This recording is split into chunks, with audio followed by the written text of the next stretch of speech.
All right, we got to talk about the heat advisory, Christine. That is up not for tomorrow, but for Sunday. It's going to be the warmest day of the year so far. Yesterday is our current warmest day of the year so far, but we only topped out at 82, and we're headed for about 90 on Sunday. As you can see, that heat advisory extending through the day on Sunday. Today, though, was great. We topped out at 74 degrees, really pleasant. 75, actually. We just ticked up a degree. 50s and 60s on the coast, 81 in Bend and 80 in Pendleton, that 85 up in the Dalles, the hot spot. Now, look at our view southwest from Timberline. It's looking like a dark and stormy sky, isn't it? Got some showers falling out there. None of this activity is very heavy. The temperature hanging at 58 degrees at Timberline Lodge.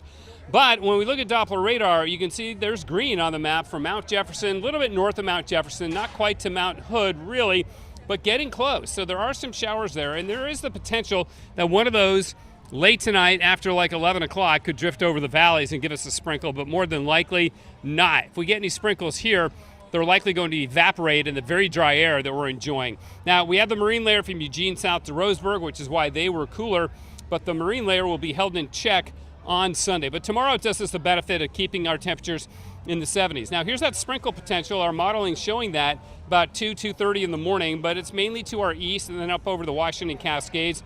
But Saturday afternoon, thunderstorms pop over the central Cascades. There's a lot of energy for those storms to tap into.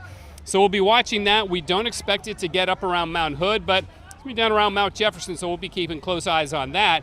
And then on Sunday, it clears off, much warmer air, light offshore winds, and that's why it's going to get up to about 90 degrees, even though we'll get thunderstorms developing to the south. Now, the one thing that keeps it a little bit cooler, if those storms really take off down there, and then the high clouds off the tops of those storms break off and come over us and block the sun a bit, then that would keep us just a touch cooler on Sunday. But right now, we think it's going to be up around 90 degrees. So tomorrow, morning clouds and then mostly sunny.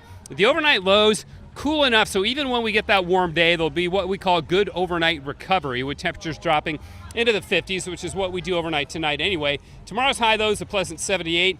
There's the 90 on Sunday, which means most of the day we're in the 80s, of course, but we'll top out around 90. Then Monday, we drop it back down to 80, and all of next week looks dry. Potentially towards about Friday, we may get some showers moving on in here, but right now we'll keep Friday dry. But boy, the first week of May looks amazing. It's spectacular. It's going to be warm. It's going to be dry.